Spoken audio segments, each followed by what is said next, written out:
Assalamualaikum warahmatullahi wabarakatuh. Kembali lagi di channel Mereka Ada. Saya doakan dimanapun kalian berada, kalian selalu dalam kondisi sehat. Di episode Mereka Ada kali ini, saya akan membacakan cerita horor pendakian di sebuah gunung yang memiliki ketinggian 2845 mdpl di wilayah Kabupaten Goa, Sulawesi Selatan.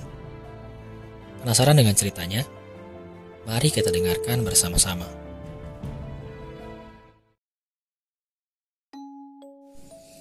Perkenalkan, namaku Rudi. Orang bilang, tidak ada yang namanya bekerja ketika kita melakukan apa yang kita cintai. Itulah yang kurasakan setidaknya beberapa bulan ini.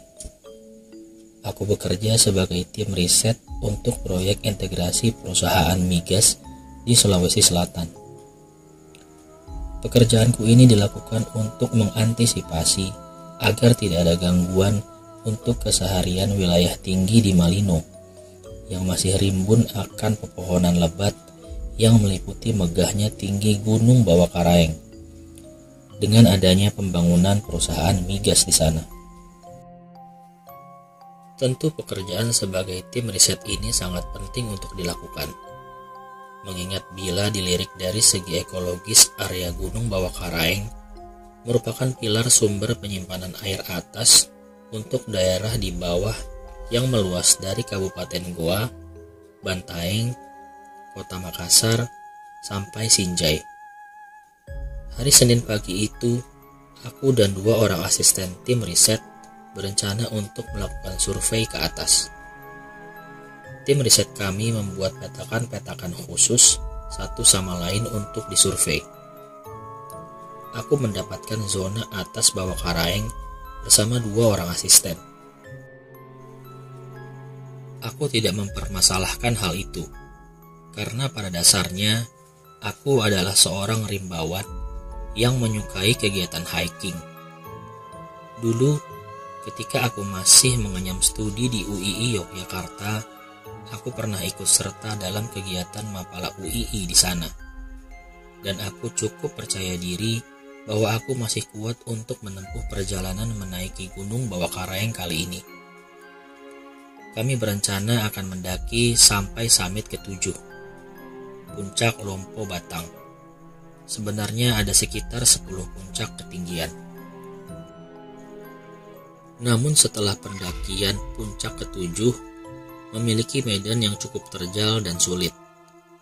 Banyak dari penduduk sekitar Bawah Karaeng mengatakan bahwa bila seorang pendaki bisa mencapai puncak ke-7, maka bisa dikatakan bahwa dirinya sudah mencapai puncak tertinggi Bawah Karaeng. Hal itu bukan hanya karena pendakian ke puncak yang lebih atas dirasa cukup terjal, namun juga ada mitos dipercaya penduduk sekitar bahwa di puncak ke-7 merupakan tempat keramat. Ada satu lubang yang cukup dalam dan bisa dilihat di puncak ke-7 Gunung Bawah Karaeng. Orang-orang Sulawesi Selatan menamai lubang itu sebagai mulut Tuhan. Ada juga yang menyebutnya sebagai mulut para raja yang diambil dari nama Bawah Karaeng sendiri. Bawah berarti mulut dan Karaeng berarti Tuhan atau raja. Bahkan banyak penduduk yang percaya bila kita bisa mencapai puncak ke-7 Gunung Bawah Karaeng, maka ia telah dianggap seperti melakukan ibadah haji. Itulah kenapa banyak sekali orang-orang memadati puncak ke-7 Gunung Bawah Karaeng di hari raya Idul Adha untuk melaksanakan ibadah sholat Id dan kurban di sana. Kira-kira jam 4 sore, setelah kami selesai packing barang-barang untuk dibawa ke puncak dalam kegiatan survei lapangan itu, kami kemudian berangkat dengan penuh semangat menuju puncak Bawah Karaeng. Kami sengaja memulai perjalanan agak sore agar kita bisa berkemah sejenak di beberapa spot satu demi satu. Untuk paginya mengambil sampel terbaik dari tanah dan pepohonan. Kami menapaki selangkah demi selangkah naik ke atas, berusaha untuk menaklukkan Gunung Bawah Karaeng yang melegenda ini. Suasana jalur pendakian tidak terlalu sepi, karena beberapa kali kami berpapasan dengan pendaki yang menuruni gunung. Pos demi pos kami lewati. Perjalanan kali itu terasa cukup memakan waktu, karena dua rekanku meminta berhenti untuk beristirahat beberapa kali. Kita juga sempat mengambil beberapa sampel tanah dan memotret gambar di beberapa spot yang sudah kita tandai dalam peta. Udara begitu dingin malam itu. Tak ayal, waktu saat itu menunjukkan pukul 7:30 malam. Sepertinya, dari ketiga orang yang mendaki untuk survei kali ini, hanya akulah yang tampak tetap semangat. Aku bisa melihat kedua temanku itu tidak begitu menyukai perjalanan ini. Tampak jelas wajahnya kelelahan, tergores pada raut muka mereka, disertai lenguh nafas memburu yang tidak beraturan, dan kucuran keringat yang tampak seolah melunasi rasa kesal mereka. Ruth, kita istirahat dulu ya. Aku capek sekali nih, ucap Agung sambil menaiki celananya yang sedikit melorot pada badannya yang gempal. Janganlah Gung, nanggung. Kalau nggak salah sih beberapa meter lagi kita udah sampai di Lembah Rama. Kita istirahat di sana aja ya, ucapku menyemangatinya. Agung mencibir dengan wajah muram. Sebenarnya perjalanan kita masih akan terus berlanjut menanjak ke arah Lompo Batang yang akan menjadi tempat tujuan utama kita. Sedangkan Putra sedikit menunduk menyandarkan pinggulnya membelakangi satu pohon. Wajahnya lesu. Sial, seharusnya tadi gua komplain ke atasan buat pembagian zona survei ini, ucap Putra kelelahan. Hati-hati kalau ngomong Putra, ini kita lagi di gunung, gak boleh sembarangan mengumpat, ucapku pada Putra. Putra hanya mencibir sambil membuang muka ke arah lain. Astaga, apa itu?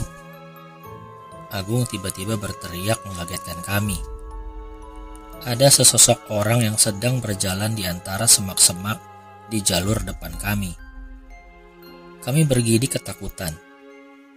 Putra dengan tangannya yang gemetaran berusaha meraih senter yang ada di kantong samping tas gunungnya.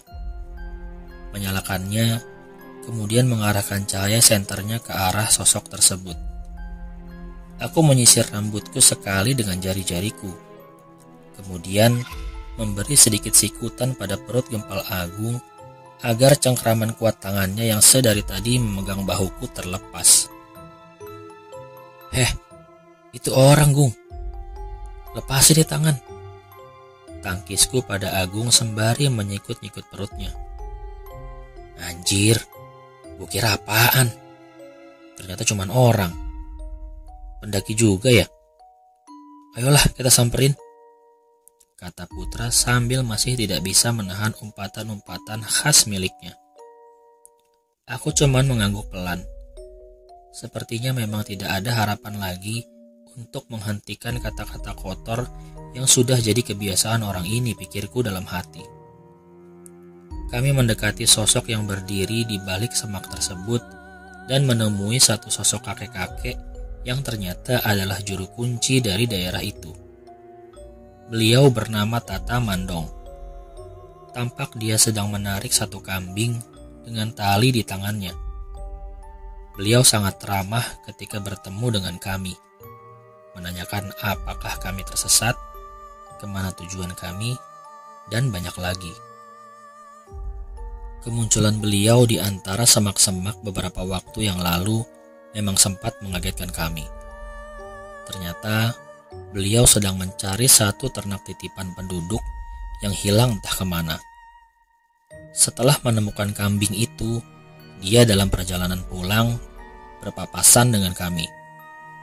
Kami terus berjalan hingga sampai pada gubuk sederhana di sekitaran Lembah Rama. Gubuk itu adalah kediaman Tata Mandong. Beliau mempersilahkan kami untuk menginap, dan kami pun mengiyakan. "Kamar mandi di mana ya, Pak?" tanya Putra pada Tata Mandok.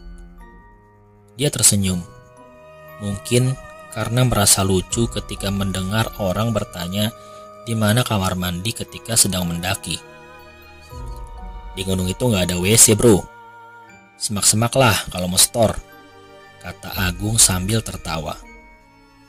Putra pun kemudian keluar sambil menggerutu tidak jelas. Aku dan Agung melanjutkan pembicaraan kami dengan Tata Mandok perihal tujuan riset di area Gunung Bawakaraeng ini. Namun, selang 5 menit kemudian, kami mendengar suara pekikan keras dari luar sana. Suara pekikan itu merupakan suara Putra. Kami buru-buru bertandang keluar karena khawatir terjadi suatu hal kepada Putra. Kami teriak dalam gegap gempita malam yang gelap itu. Tata Mandong juga ikut bersama kami. Putra, di mana?" Agung berteriak memanggil. "Gue di sini. Tolongin gue, Jo," balas Putra tak jauh. Kami segera menghampiri Putra. Rupanya ia terperosok di sebuah parit yang cukup dalam di balik semak-semak. Dia meringis kesakitan. Seketika kami meraih dan mengangkatnya dari parit itu dan menyandarkannya di pohon di dekatnya. "Makanya, kalau mau keluar bawa senter buat penerangan, Jo," ucapku mantap. "Gue udah bawa senter, kampret. Tapi gak tahu tadi tiba-tiba mati. Padahal kan baterainya baru juga diganti. Sial bener dah nasib gue," tandas Putra sambil merintih kesakitan memegangi kakinya. Kakinya keseleo. Kami memapahnya kembali ke dalam gubuk Tata Mandok. Karena kaki Putra tidak bisa diajak kompromi, kami bertiga berunding tentang apa yang harus kita lakukan esok hari. Beberapa menit berlalu hingga kami tiba pada keputusan mufakat bahwa Agung akan menemani Putra turun kembali, sedangkan aku akan melanjutkan pendakian dan riset seorang diri ke atas. Agung pun berjanji akan segera kembali ke atas bersama beberapa orang untuk ikut serta membantu riset. Malam semakin larut. Kami kemudian memutuskan untuk beristirahat menunggu fajar datang. Hari telah berganti, mentari telah menyingsing dan condong ke atas. Sesuai rencana, aku akan melanjutkan pendakian sendiri, sedangkan Agung akan membawa Putra turun kembali. Kami pun berpisah di daerah lembah Rama yang hijau dan segar pagi itu. Perjalananku masih panjang, namun dari sinilah titik di balik yang menciptakan takdir pertemuanku dengan wanita itu. Wanita yang biasa dipanggil Noni. Aku tidak mengatakan perjalananku sulit, karena aku bertemu dengan beberapa pendaki lain yang juga sedang mendaki untuk mencapai puncak Bawakaraeng ini. Aku bergabung dengan mereka hingga mencapai puncak ke-7. Setidaknya, sudah hampir 2 hari 1 malam aku di atas sini. Beraktivitas melakukan riset dengan memotret beberapa lokasi dan mengambil sampel tanah untuk penelitian lebih lanjut. Bekal yang kubawa sudah mulai berkurang, hingga akhirnya aku memutuskan untuk turun kembali.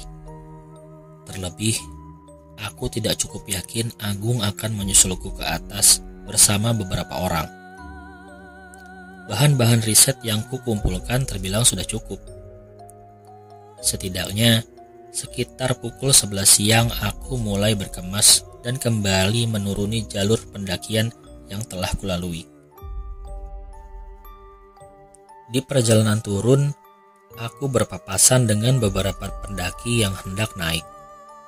Namun aku tidak menemui mereka yang sedang dalam perjalanan turun. Entah kenapa, perjalanan menuruni Gunung Bawakaraeng ini lebih melelahkan daripada ketika aku mendakinya.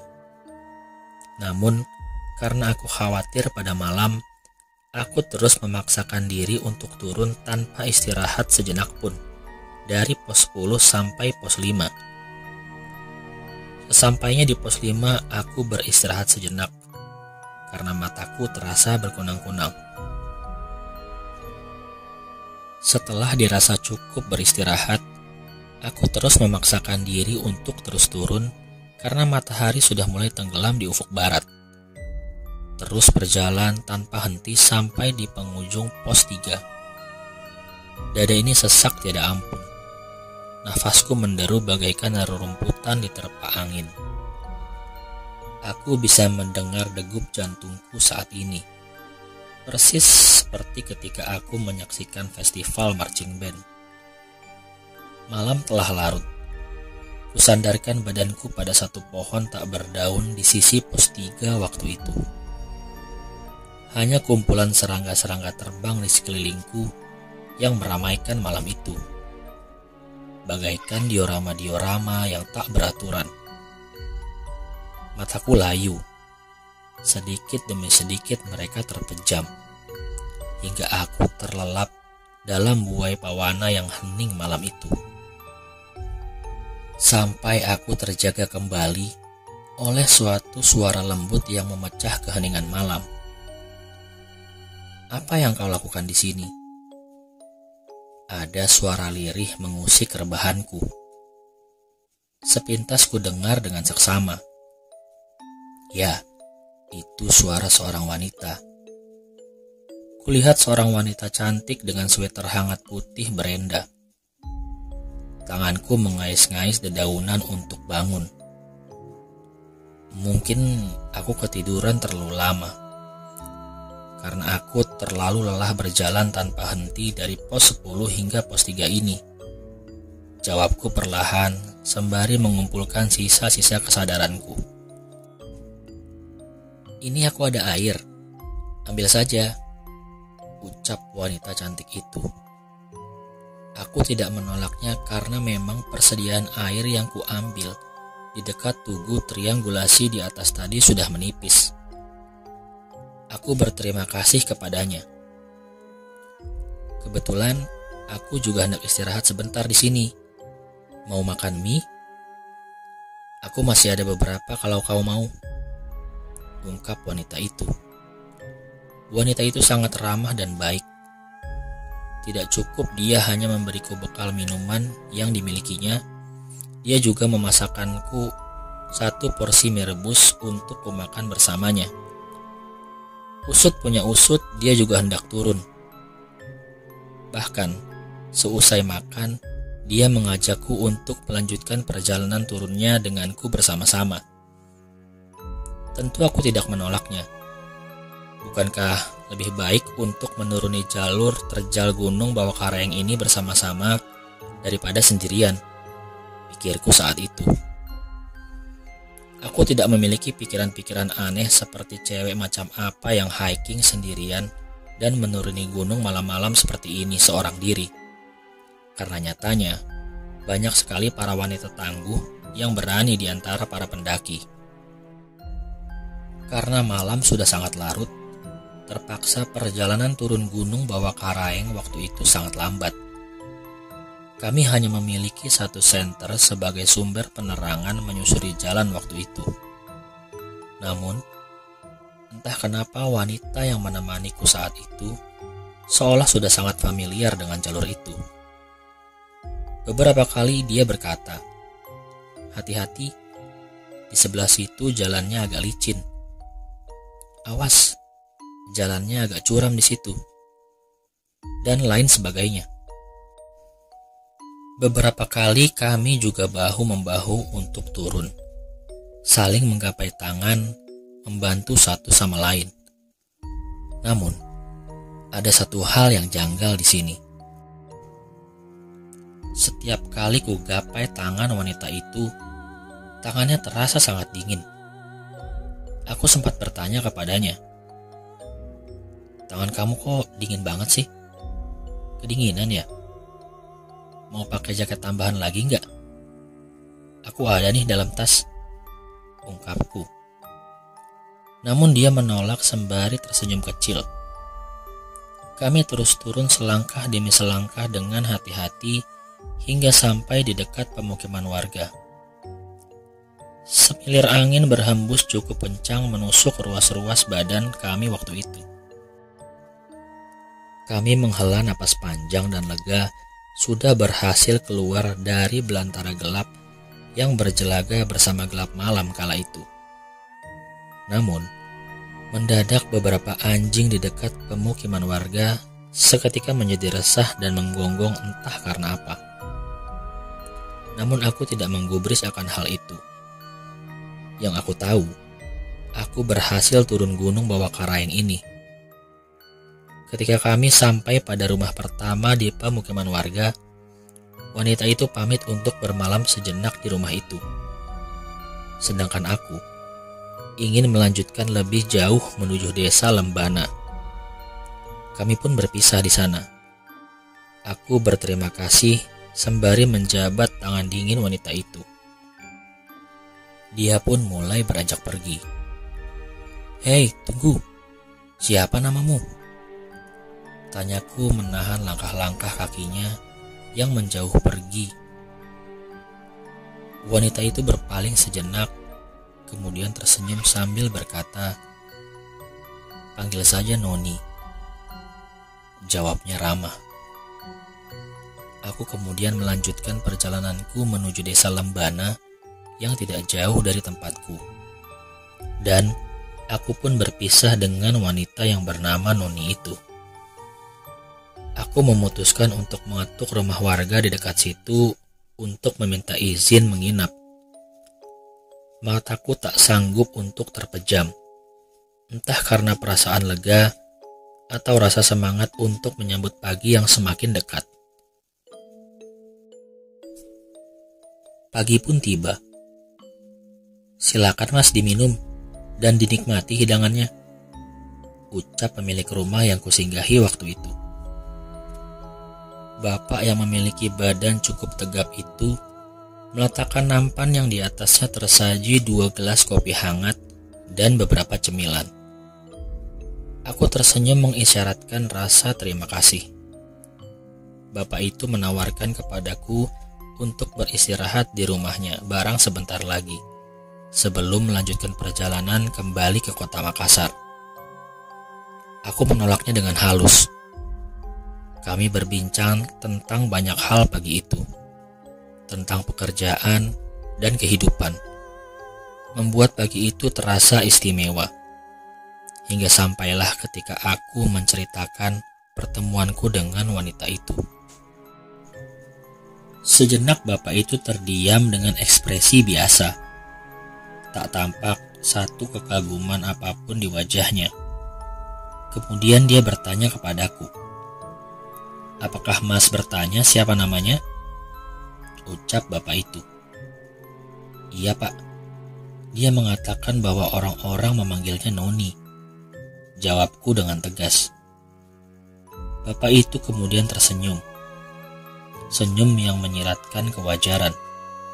Senyum yang biasa diperlihatkan para pendongeng kepada mereka yang ingin mendengarkan kisahnya. Senyum penuh rahasia. Dan lambat laun, bapak itu menyeruput kopinya, kemudian sedikit berdeham. Dia bercerita bahwa dulu pernah ada sepasang kekasih yang sering mendaki bersama di Gunung Bawah Karaeng. Wanitanya bernama Noni. Pasangan itu sama-sama pecinta alam sejati. Tidak hanya mendaki saja, namun mereka sudah akrab dengan penduduk sekitar. Bahkan sering membantu warga sekitar. Mereka selalu mendaki gunung ini bersama. Namun, suatu ketika penduduk bertemu dengan Noni yang sedang mendaki sendirian tanpa ditemani pacarnya. Noni hanya tertunduk dan menjawab bahwa dia sedang ingin mendaki seorang diri. Beberapa jam kemudian, ada berita mengejutkan terjadi. Para pendaki menemukan seorang wanita yang tergantung diri di pos 3. Ternyata mayat itu adalah Noni. Konon ceritanya, Noni memutuskan untuk mengakhiri hidupnya dengan bunuh diri karena putus cinta dengan kekasihnya.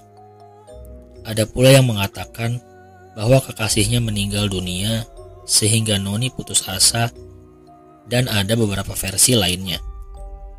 Para penduduk sekitar Gunung Bawakaraeng sudah sejak bertahun-tahun lamanya banyak mendengar cerita pendaki yang ditolong oleh sosok wanita misterius bernama Noni. Mereka percaya arwah Noni berada di gunung ini karena memori cinta yang tidak bisa dia lupakan bersama kekasihnya tentang gunung ini. Seketika aku membisu dan bibirku kaku. Entah perasaan apa yang kurasakan saat itu. Sendu bercampur perasaan gamang menyatu menjadi satu.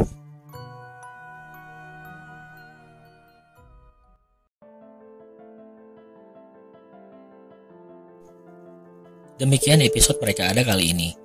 Semoga kalian semua terhibur dengan ceritanya. Bagi teman-teman yang ingin berbagi kisah horor, bisa langsung DM ke Instagram Mereka Ada Channel. Saya selalu membuka diri untuk kritik serta saran dari teman-teman untuk kemajuan channel ini. Akhir kata, saya pamit undur diri dan sampai jumpa pada episode selanjutnya. Wassalamualaikum warahmatullahi wabarakatuh.